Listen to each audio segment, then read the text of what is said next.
이 새벽에 하나님께서 저 여러분에게 주는 말씀 출애굽기 16장 1절부터 5절까지의 말씀입니다. 출애굽기 16장 1절부터 5절까지의 말씀 제가 받들어 봉독하겠습니다. 이것은 하나님의 말씀입니다. 이스라엘 자손의 온 회중이 엘림에서 떠나 엘림과 시내산 사이에 있는 신광야에 이르니 애굽에서 나온 후 둘째 달 15일이라. 이스라엘 자손 온 회중이 그 광야에서 모세와 아론을 원망하여 이스라엘 자손이 그들에게 이르되 우리가 애굽 땅에서 고기 가마 곁에 앉아 있던 때와 떡을 배불리 먹던 때에 여호와의 손에 죽었더라면 좋았을 것을 너희가 이 광야로 우리를 인도해 내어 이 온 회중이 주려 죽게 하는도다. 그때 여호와께서 모세에게 이르시되 보라, 내가 너희를 위하여 하늘에서 양식을 비같이 내리리니 백성이 나가서 일용할 것을 날마다 거둘 것이라. 이같이 하여 그들이 내 율법을 준행하나 아니하나 내가 시험하리라. 여섯째 날에는 그들이 그 거둔 것을 준비할지니 날마다 거두던 것에 갑절이 되리라. 아멘. 출애굽기 16장 1절부터 5절까지의 말씀을 가지고 내가 시험하리라 라는 제목으로 하나님 말씀 나누도록 하겠습니다. 출애굽기 16장은 이스라엘 백성에게 만나와 메추리를 통해서 그들의 먹을 것을 공급하시는 하나님의 이야기가 등장하고 있습니다. 하나님께서 광야를 떠도는 백성들에게 먹을 것을 공급하신다는 이야기가 우리에겐 참 은혜의 이야기로 다가옵니다만 이 일이 좋게 일어났으면 하는 마음이 있지만 현실은 그렇지가 않았습니다. 성경은 이렇게 말하고 있습니다. 이스라엘 자손 온 회중이 그 광야에서 모세와 아론을 원망하였다. 하나님이 세우신 지도자였던 모세와 아론에게 이스라엘 백성이 자신들의 불편한 기색을 가감없이 드러내고 있었다라고 성경은 이야기하고 있는 것입니다. 그런데 그 원망의 내용이 좀 심합니다. 우리 3절 말씀 함께 읽어보겠습니다. 이스라엘 자손이 그들에게 이르되 우리가 애굽 땅에서 고기 가마 곁에 앉아 있던 때와 떡을 배불리 먹던 때에 여호와의 손에 죽었더라면 좋았을 것을 너희가 이 광야로 우리를 인도해 내어 이 온 회중이 주려 죽게 하는도다. 아멘. 그냥 배고프다고 하는 것이 아닙니다.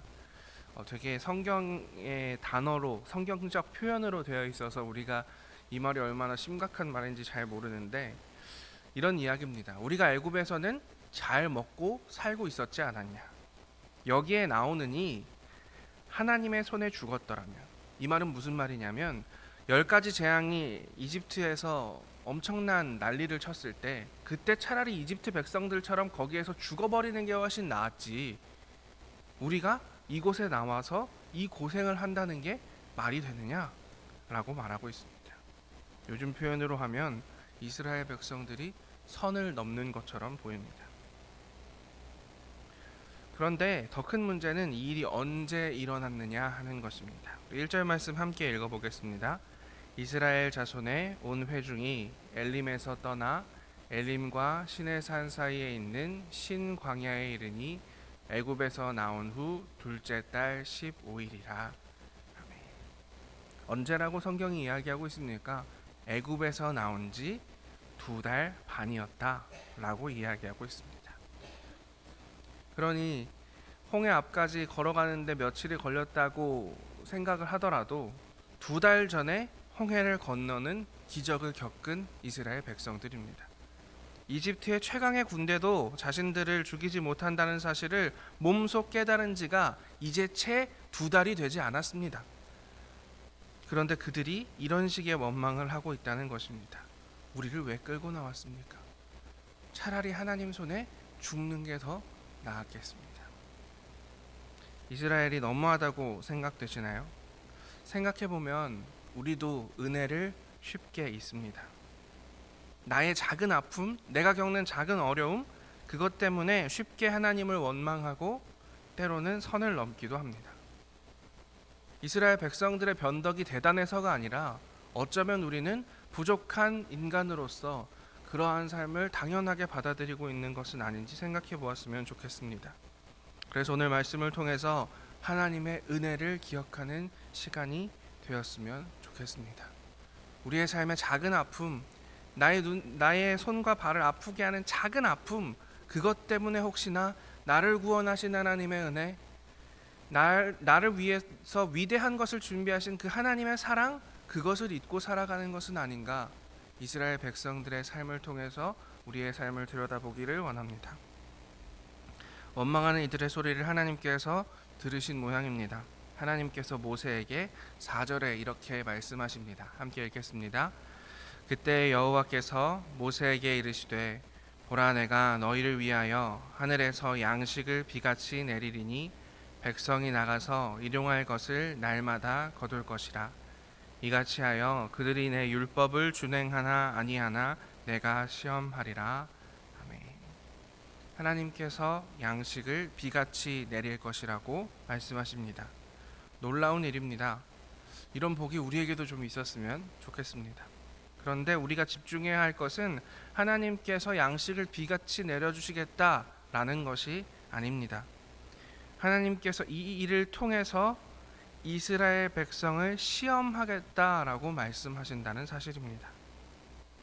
우리는 하나님의 시험이 특별한 방식으로 온다고 생각합니다.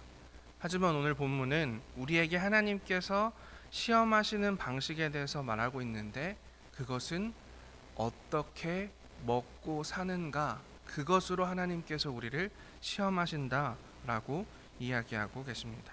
우리가 어떻게 먹고 사는가, 그것을 보시고 하나님께서는 우리가 하나님의 율법대로, 하나님의 명령하신 방식대로 살아가고 있는가에 대해서 시험하시겠다는 것입니다.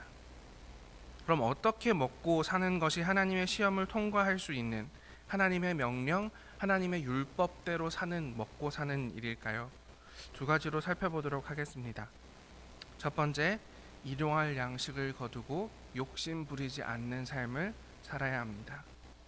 하나님께서 이스라엘 백성들에게 만나를 내려주시는데 이때 어떤 일이 일어나는지 먼저 살펴보도록 하겠습니다. 제가 13절 14절 읽겠습니다. 저녁에는 메추라기가 와서 진에 덮이고 아침에는 이슬이 진 주위에 있더니 그 이슬이 마른 후에 광야 지면에 작고 둥글며 서리같이 가는 것이 있는지라. 아침에 이슬이 쫙 맺힙니다. 그것은 그 당시 광야에 있었던 당연한 자연 현상입니다. 그런데 그 이슬이 마르고 나면 그 자리에 서리 같은 무언가, 아마도 하얗고 몽글몽글한 것이었을 것이다라고 성경학자들은 추측하는데, 이것이 먹을 식량이었다라고 이야기합니다. 사람들도 신기했던 모양입니다. 15절에 사람들끼리 이렇게 대화합니다. 이스라엘 자손이 보고 그것이 무엇인지 알지 못하여 서로 이르되 이것이 무엇이냐 하니, 이것이 만나라는 이름이 나온 이유입니다. 이것이 무엇이냐 할 때 무엇, 이것이 히브리어로 만입니다. 그러니까 이것이 무엇이냐, 만후라는 이 문장에서 무엇이라는 그 단어 자체를 이 음식의 이름으로 삼았다는 겁니다. 이때까지 본 적도 없고 이때까지 맛본 적도 없는 무언가가 땅에 떨어져 있는데 그것을 우리에게 먹으라고 하니 이것이 무엇이냐, 이게 뭐지, 이게 뭐야, 이런 식으로 이름을 짓는 것이 진행되었다는 겁니다. 중요한 것은 16절에 이렇게 이야기하고 있다는 것입니다. 같이 읽어보겠습니다. 여호와께서 이같이 명령하시기를 너희 각 사람은 먹을 만큼만 이것을 거둘지니 곧 너희 사람 수요대로 한 사람의 한 오멜씩 거두되 각 사람이 그의 장막에 있는 자들을 위하여 거둘지니라 하셨느니라. 아멘. 하나님께서 이 만나를 거두어 가는데 이 만나를 각 사람이 먹을 만큼 가져가라고 명령하셨다는 것입니다. 그래서 한두 사람, 두세 사람이 그 장막에 함께 있는 가족들을 위해서 이 만나를 거두러 갈 텐데 한 사람의 한 오멜씩, 한 사람이 먹을 만큼만 온 가족의 분량을 가지고 가라라고 명령하셨다는 것입니다. 일용할 양식을 거두고 욕심 부리지 말아야 한다. 매일매일 공급하시는 하나님의 그 공급의 은혜를 누리면서 살아가야 한다. 이것이 하나님의 명령이었고, 이것을 통하여서 하나님께서 이스라엘 백성들이 내 율법을 잘 준행하나 아니하나 지켜보겠다, 시험하겠다라고 이야기하셨다는 것입니다. 그런데 그렇지 않은 사람들이 꼭 있었습니다. 우리 20절 말씀도 같이 읽겠습니다. 그들이 모세에게 순종하지 아니하고 덜어는 아침까지 두었더니 벌레가 생기고 냄새가 난지라 모세가 그들에게 노하니라. 여러분도 한번 상상해 보십시오. 하늘에서 음식이 내린다고 생각해 보십시오. 어떤 생각이 드시겠습니까?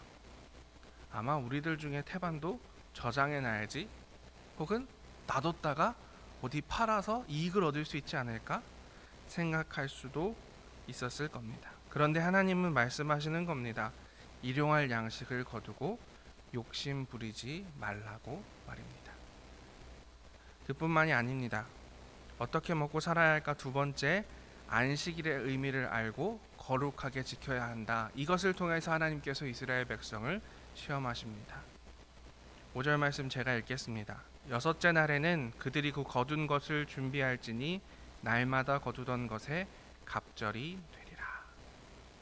이스라엘 백성들은 한 주의 7번째 날, 지금 우리의 요일 개념으로 이야기하면 토요일을 안식일로 지켰습니다. 안식일로 지킨 이유는 무엇입니까? 하나님께서 천지를 6일 동안 창조하시고 7일째 되는 날 쉬셨다라는 기록에 따라서 그들은 모든 일을 쉬었습니다.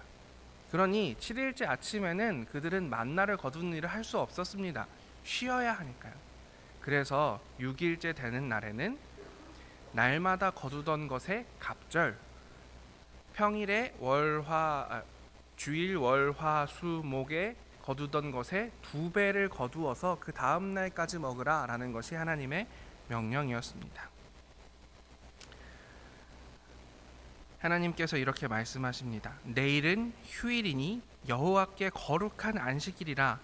너희가 구울 것은 굽고 삶을 것은 삶고 나머지는 다 너희를 위하여 아침까지 간수하라. 다른 날에는 다 그 다음 날까지 먹을 것을 쟁여두면 그것이 썩고 벌레가 피고 곰팡이가 피었지만 안식일에는 그런 일이 벌어지지 않았습니다. 유대인들이 휴일로 지키는 토요일, 히브리어 샤밧은 쉬다 또는 중지하다 라는 뜻을 어근으로 하고 있습니다. 안식일의 의미, 적어도 하루는 노동의 고단함을 쉬라. 나의 노동의 고단함을 쉬는 것뿐만이 아니라 내가 부리는 사람의 노동의 고단함도 쉬게 하여라. 그래서 움켜쥐고 모으고 벌어들이고 무엇을 쌓는 것, 그것으로부터 적어도 하루는 쉬어라.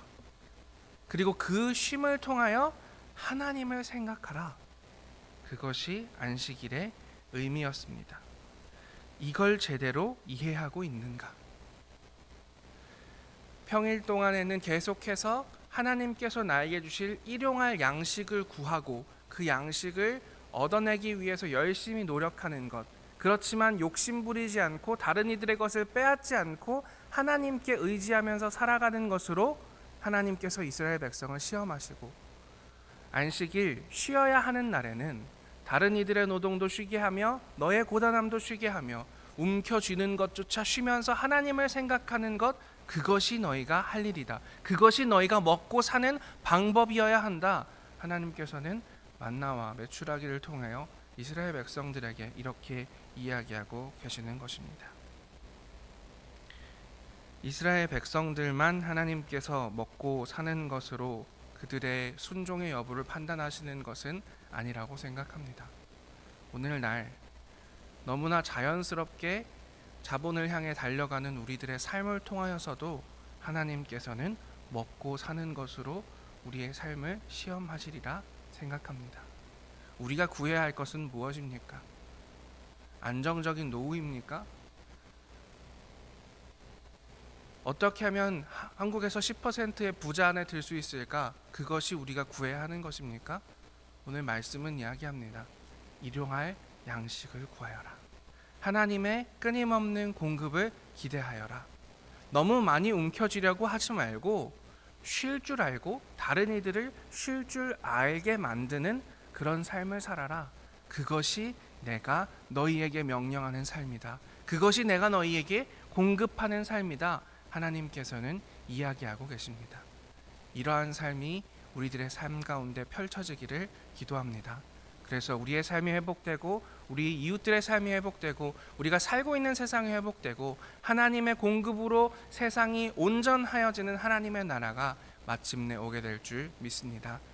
그것으로 살아가시는 우리 모두가 되기를 기도하겠습니다. 함께 기도합니다.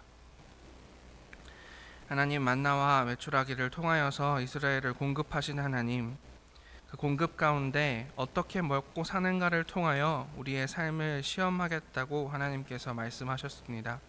우리가 우리의 일용할 양식이 어디까지인지 깊이 생각해 보며 그 이외의 것에 너무 욕심부리지 않고 살아가는 저희들 될 수 있도록 인도하여 주시옵소서.